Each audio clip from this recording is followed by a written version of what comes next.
school for him, considering both Mom and Dad worked there and all.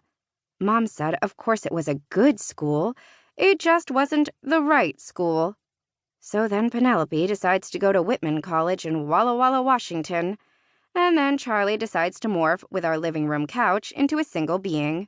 He's like one of those eels that plants itself into the ocean floor and waits for food to float by. It's true, of course, that going to school in the same town where we lived, he could have decided to move out of the dorms and back home. Why, oh God, why would anyone do that? But he hasn't been to class. He just sits on the couch and watches reruns of sitcoms. He couldn't have dropped out. He is too into school for that. Nor would he have been kicked out. Too smart. None of it makes sense. But it's like since no one's talking about it, and we talk about everything in our family, well, I know I shouldn't ask. This show sucks, I say. It's not so bad. That one guy, he's kind of funny. Before, my brother never would have admitted to watching a sitcom, to even knowing what a sitcom was.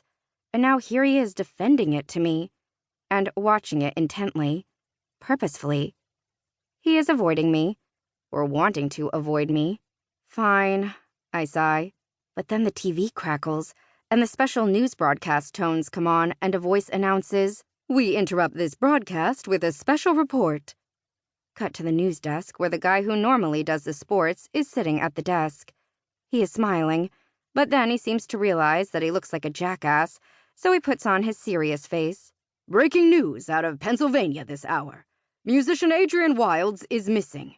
The star wandered away from his tour bus yesterday afternoon and has not been seen since." Good riddance, I say. "Could you stop being a bitch for like 3 minutes? I want to hear this." He is sitting up, which is a change for him. He swings his feet around and places them on the floor and leans toward the television. "Fine. Screw you very much. I'm going for a walk." Outside, I press my earbuds in, so the music fills my ears. Alanis Morissette. "Hello, 1995, Charlie said to me when he looked at my playlist. "What's with all the angry dyke music?" He doesn't believe I have anything to be angry about. Only Penelope Broken Charlie has any reason to be upset. That's what he thinks. He doesn't know everything that went down with me, though. So screw him all over again. "Maybe I'm an angry dyke," I replied. I should have known then that something was up. Charlie was not the kind of guy who referred to women as anything other than women. I storm down the street, my boots clomping through what's left of the snow. The music pushes me forward. I have the bass turned up too much, boom, boom, boom, right in my ear. In the summer, the trees are so full of leaves and the branches so long, they create a canopy over the road.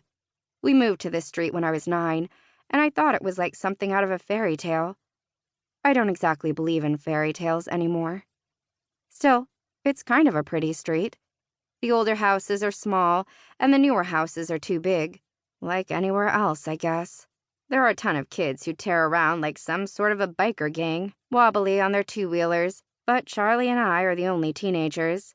Well, and Jeremy Zach Donovan. We used to ride the bus together. While we waited, we played 20 questions and druthers and fuck, marry, kill, only he called it bone, marry, kill, because he said I was too young for the F word. We had completely opposite taste in guys in terms of who was a keeper and who was a throwaway. Like he'd want to marry one, and I'd want to bone him. Generally, we'd agree on who to kill.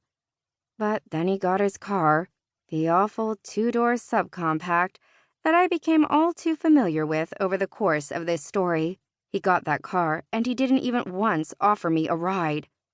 I thought at first it was because he had gotten himself a boyfriend, and driving to school was special time together, and I thought that was cool because even though our school is pretty accepting, there are assholes everywhere, and it still might be hard to be the only boy-boy couple. But then I'd see him cruising into the parking lot all alone, while I stood in the side courtyard with Hannah and Gwen. We're having an early thaw, and everything is melting, but I know we're going to get hit with some sort of storm before spring finally gets to Essex. I'm wearing a sweatshirt, one I haven't worn since the fall, and it still kind of smells like October, which feels both ages ago, and all at the same time on top of me. But I'm thinking that maybe things are okay. Maybe this...